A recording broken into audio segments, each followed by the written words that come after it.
Welcome to the Real View podcast, where Ohio Realtors connect you to innovators and influencers, keeping you with the real view of real estate.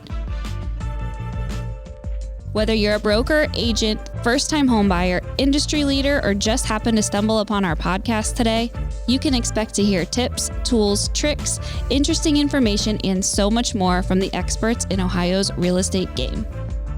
Hi, everyone. Welcome back to the Real View podcast. I'm your host, Allison Wiley. Joining me today is a national real estate speaker, Shay.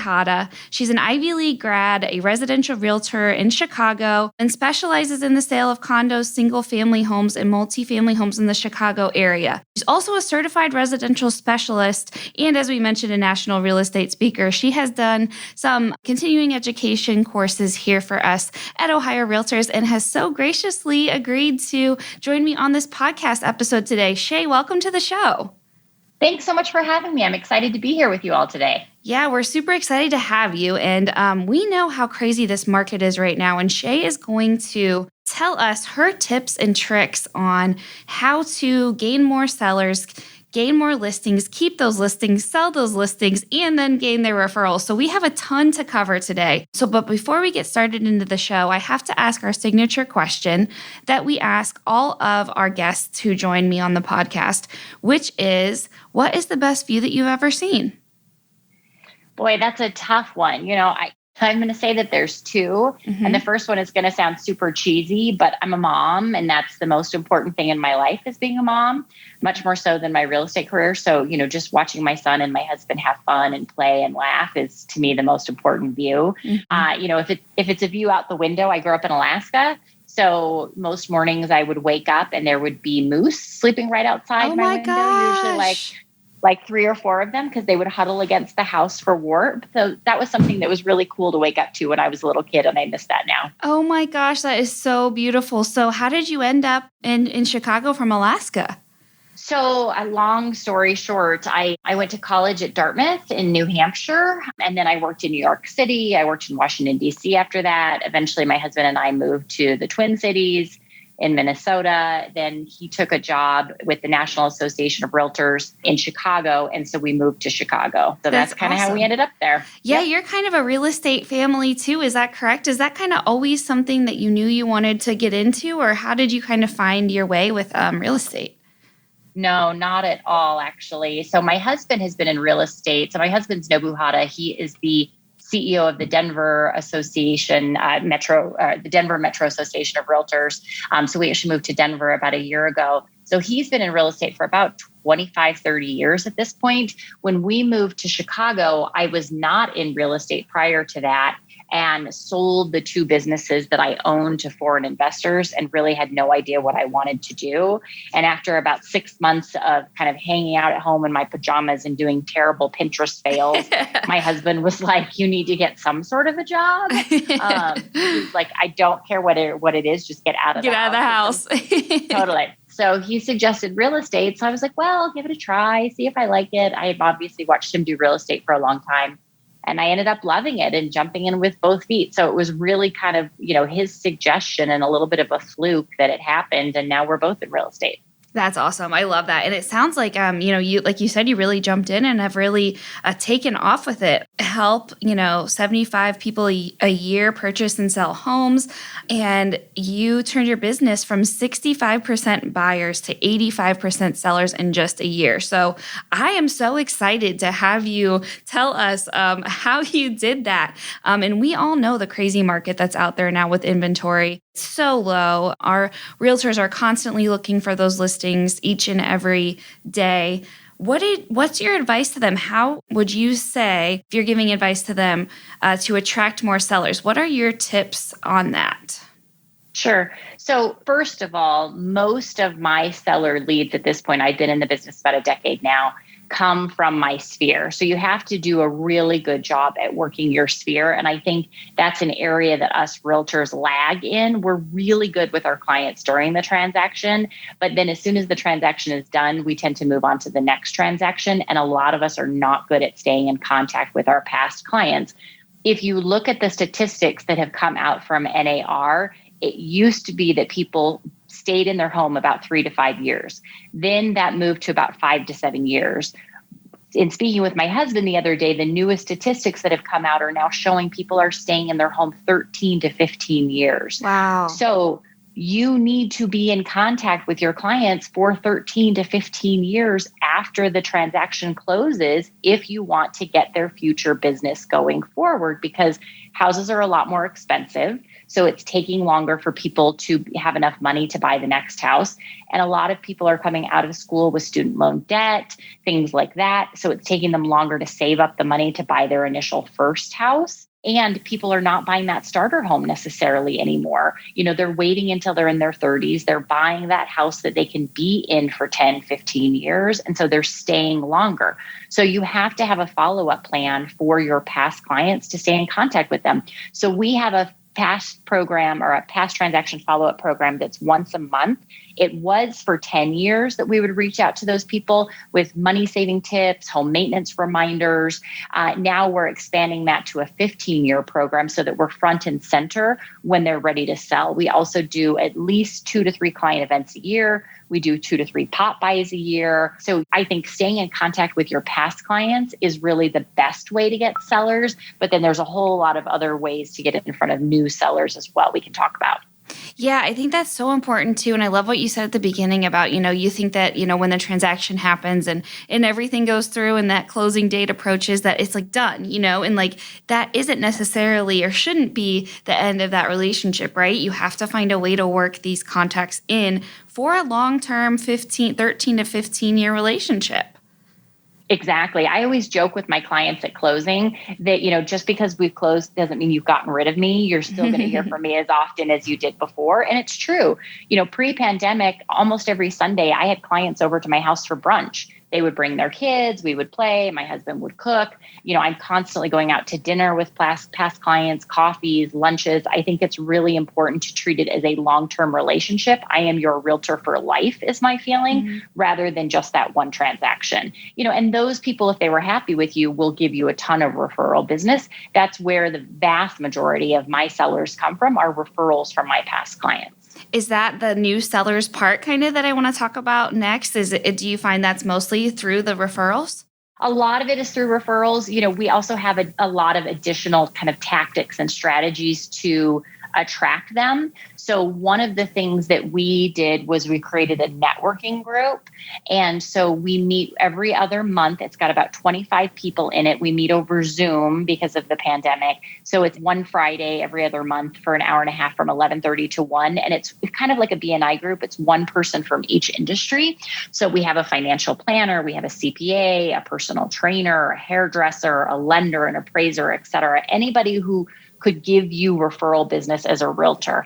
And it's really a working group. So everybody has 3 minutes to go around and ask for 3 referrals from the group. Everybody writes those referrals down, and then those referrals are due by Sunday night. And I have to, as a member of the group, give out 12 referrals over the course of the year in order to stay in the group.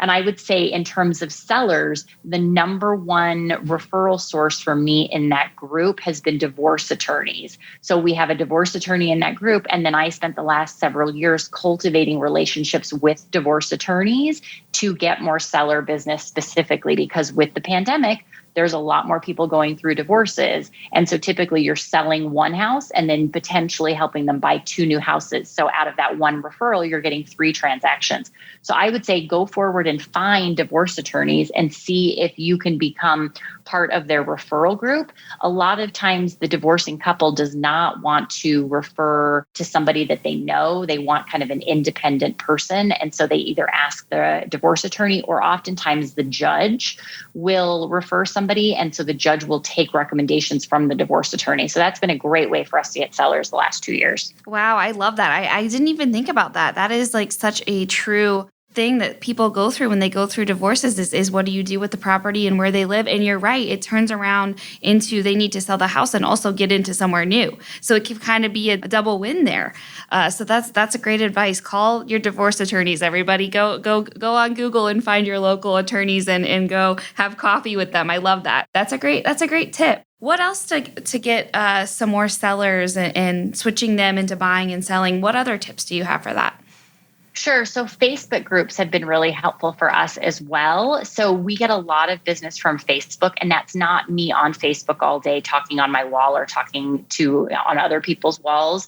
It's much more strategic than that. So we researched Facebook groups in the areas that we worked where people were actively asking for referrals, not necessarily for realtor referrals, but any type of referrals. So pediatricians, dentists, soccer clubs for their kids to join. Because what we found is if people were regularly asking for referrals in those groups, then eventually somebody was going to ask for a realtor referral as well. So we went in and joined all those groups. And what we found was that when somebody asked for a realtor recommendation, 30, 40 realtors would go on and recommend themselves. And that's not very effective to get clients. What was much more effective was to have our clients go on to those pages and recommend us. So what we did was we found probably 20 or 30 groups where people were regularly asking for referrals. Then we joined those groups. Then we went in and figured out from our client database which of our clients would make sense to invite to join those groups. So do they live in that neighborhood? In Chicago, there's one called Mama Hive, which is a great referral source for us. It's about 40,000 moms. So we invite all of our female clients who are moms to join that group. And essentially, we wanted to get all of our clients into those different groups so that when somebody asked for a realtor recommendation, rather than us recommending ourselves, I would screenshot it, text it to my client and say, hey, Susan, thank you. Would you mind going on to Mama Hive and recommending me? Somebody just asked for a realtor recommendation. I would really appreciate it. Here's a screenshot of it. And if you've done a good job with your clients, they're going to like you. They're going to want to help grow your business. And so 99% of the time, they respond back and say, no problem. I'd be happy to. They hop right on. They give me a recommendation. I sit back and watch, and I usually end up with 6 to 8 recommendations from past clients. And then I'll go in and say, oh my gosh, everyone, thank you so much. That's so kind. And then I'll address the person who did the post and say, I'd love to set up a time to talk with you, and I'll private message them. And then typically I find I get the business because I've had so many other people recommend me rather than me recommending myself. So it doesn't cost me anything other than a little bit of my time and has been incredibly effective for us in terms of getting new sellers.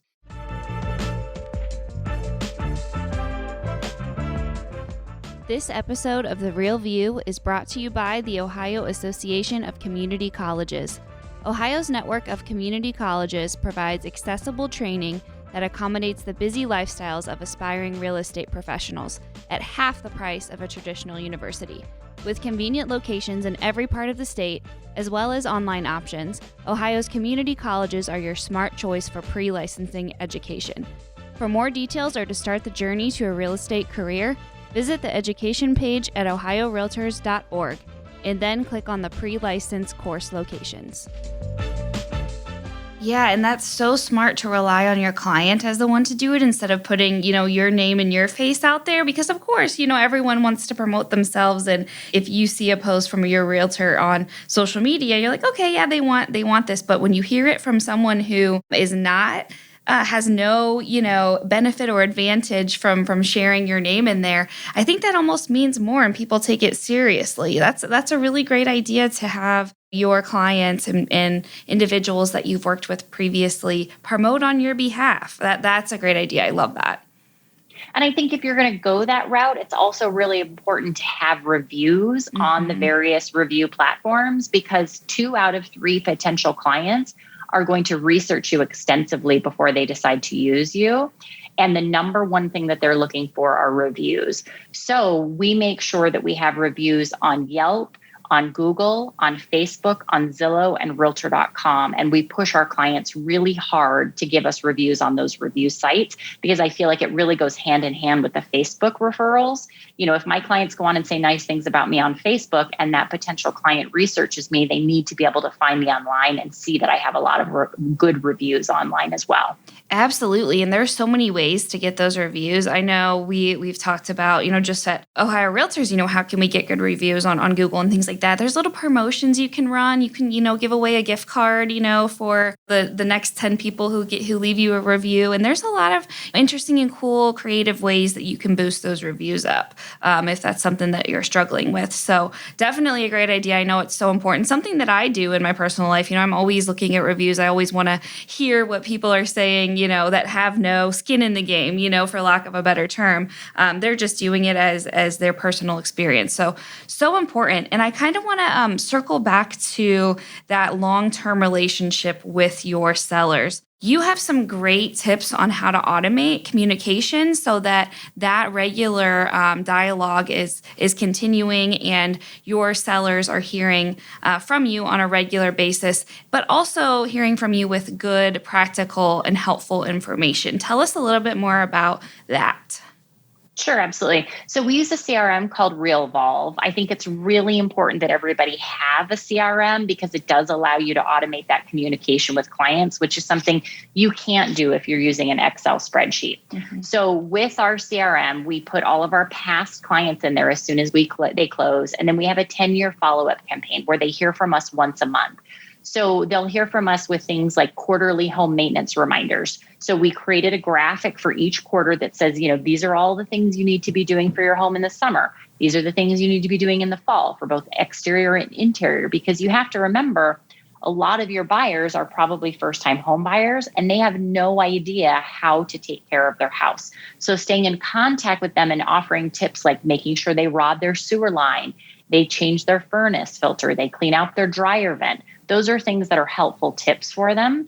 And what's nice about that is you only have to create it once, and then you can use those same graphics year after year, each quarter. So that's automatically 4 touches a year right there. Something else we do specifically for people who we're hoping might be willing to sell is in the summer, we send a mass email out to everybody in our sphere saying, if you're thinking of selling during the winter or spring when it looks terrible outside, let's do your exterior photos now while your grass is green, the trees look nice, your flowers are blooming. And so we're typically able to sign up maybe a dozen sellers every summer and fall who then go on to sell with us that winter or spring by doing their exterior photos. So we pay for those photos, we send the photographer out, get them all done. And then that gives us a chance to work with that client for 3 to 6 months before they go on the market and help them with interior decluttering, repairs, painting, et cetera, that needs to get done to get them ready for the spring.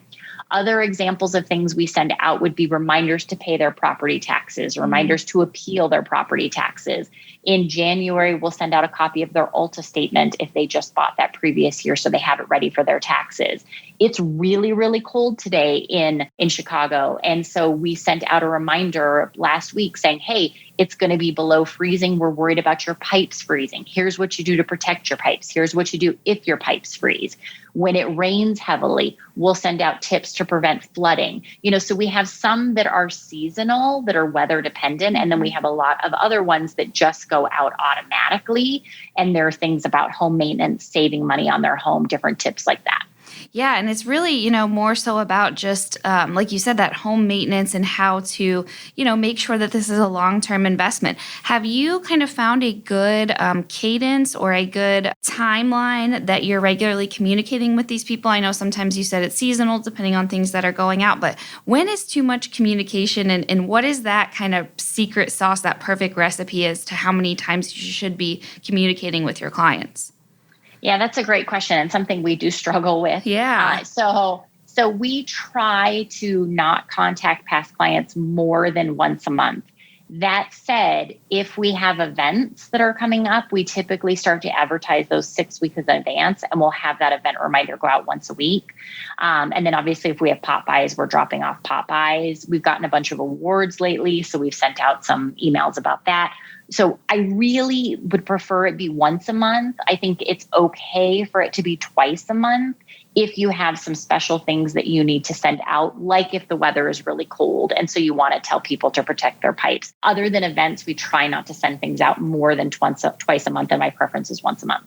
Yeah, I think that's true too. I don't think anyone wants to bombard me. Know how many emails are constantly coming through every day. And yeah, once a month, I think that's a good cadence. So tell us a little bit about what it's like when we're going up against other realtors. We all know, inventory is super low. There's multiple people who, would love to have any listing that hits the market these days. What are your tips and suggestions into really making yourself stand out against some of those other realtors that you may be competing with? Sure, we compete all the time. I mean, even though most of our business comes from referrals, it's very common in my market for sellers to interview 3 or 4 agents before they decide to work with. So we're almost always competing against other realtors.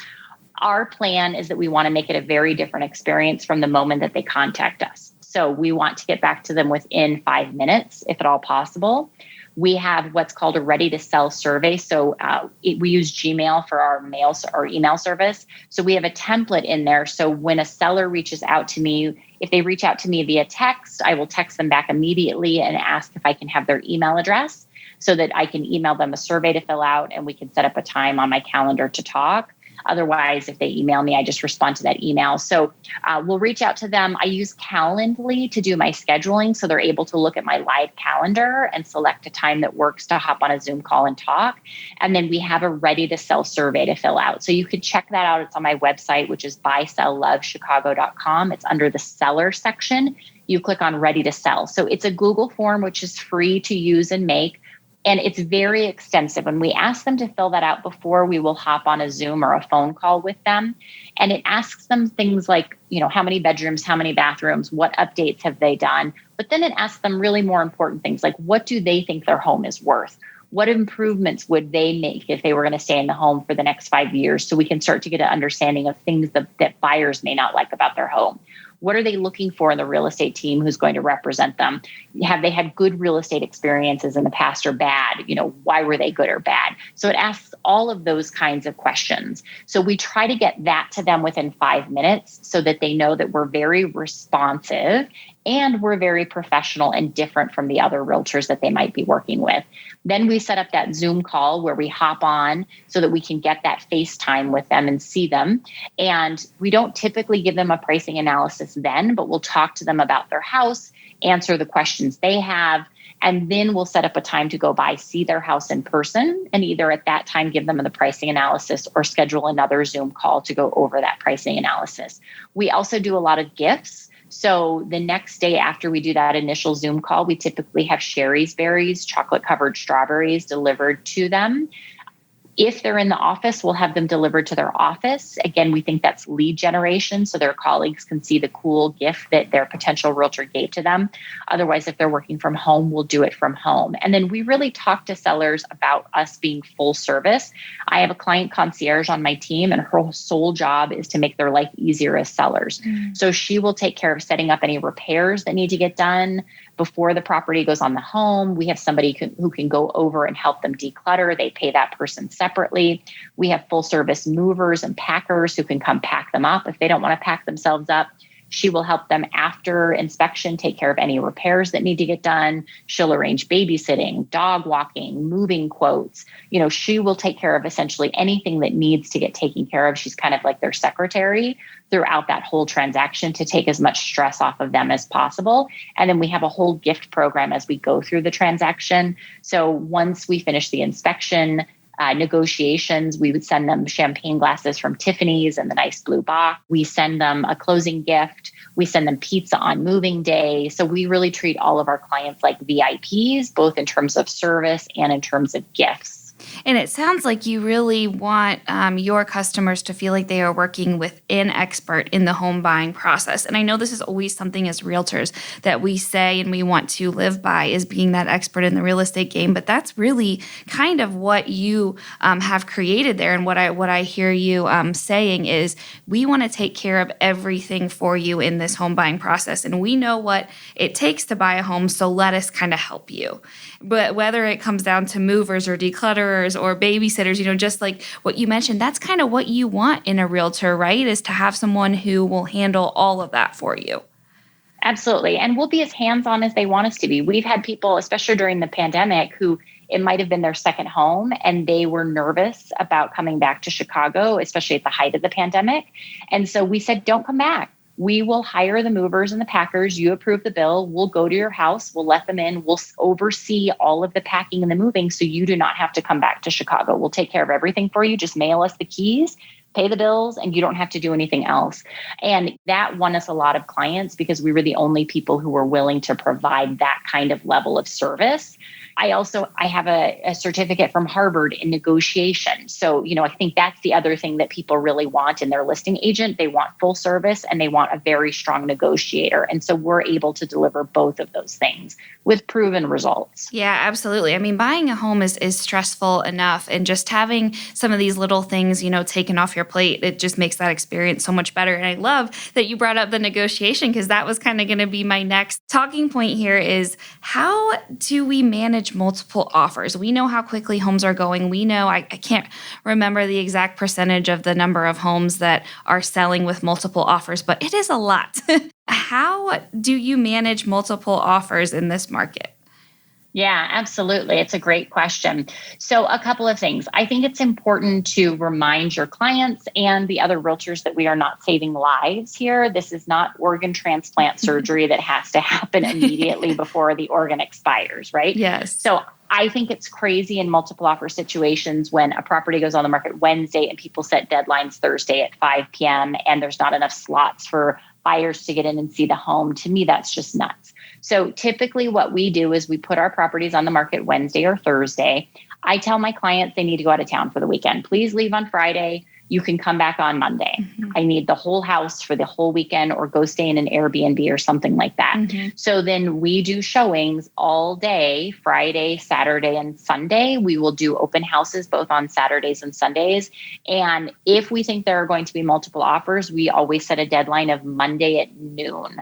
And that way it gives everybody ample time to get in and see the property, ideally twice. I want buyers to really make sure this is the property for them and that they are committed to seeing this transaction through. I don't want a buyer to put an offer in and then regret it and try to pull their offer, or come up with some shenanigans to try to get out of the offer situation. So I want them to have plenty of time to think about it, talk to their lender, run the numbers, make sure they're comfortable with it. So I think it's important that they have an opportunity to see the property twice, if at all possible, which is why we do open houses both Saturdays and Sundays. Mm-hmm. The other thing is that I need to be able to vet the lenders of these offers. And it's very difficult to do that in a rush situation over the weekend. Mm-hmm. So I want to be able to, on Monday morning, as I'm getting offers, start to go through them, and the ones that I think have the most likelihood of my client accepting them, I call those lenders and I vet those pre-approval letters. I want to know, did they only go through automated underwriting, or did an actual human look at the file? Because I'm not a big fan of automated underwriting. I think it misses a lot of potential problems that could tank the deal.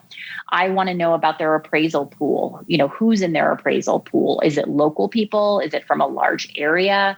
I want to know if that buyer is W-2 or if they are commission-based. If they're commission-based, was that taken into account when they did the pre-approval? So I very strongly vet those pre-approval letters.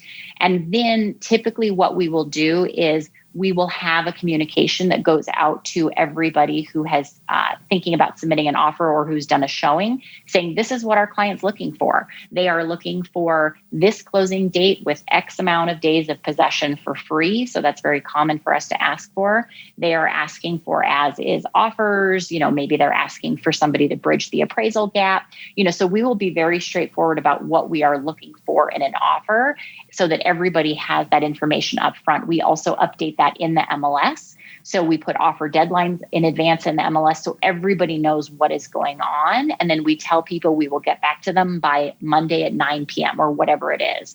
And that way I have time to present all the information to my clients Monday afternoon or evening when they're ready. They can make a decision and we get back to everybody. I think we do a disservice to both buyers and sellers when we make this a rush situation rather than having time for both the buyers and the sellers to see the property and think it through. So typically once the offers come in and I have vetted them, then I will put them all in a spreadsheet, set up a Zoom call, go over it with the clients and help them pick which is the best offer. And that's not necessarily based on price. For me, it comes down a lot to financing and lender, who's willing to bridge appraisal gap, all of those kinds of things. So much to sort through. And I love that you said that about being rushed. Buying a home should never be a rushed process. This is, for most people, the biggest financial decision, that they're going to make. And you're right. It should not be a rushed process by any means. But Shay, this was so amazing. I have learned so much. I am just like restoring certain things that you've said. Like, this is such a great tip. This is such a great tip. So this was fantastic having you on today. I know our listeners are going to take something away from this. So thank you so much for joining us today. Thank you for your time, and thank you for all this knowledge and wisdom that you shared with our realtors, and congratulations on building such a successful career. My pleasure, and thank you for having me. I really appreciate it, and I wish everybody the best of luck this year. Yes, thank you so much to all of our listeners. Thank you guys for tuning in. We'll talk to you next week. Thank you for listening to The Real View. That wraps up today's episode. You can keep up with the latest on the podcast at ohiorealtors.org/therealview and on Apple or Google Podcasts, Spotify, or wherever you listen. Have questions, comments, or suggestions? We want to hear from you. Email us at podcast@ohiorealtors.org. We'll see you next time.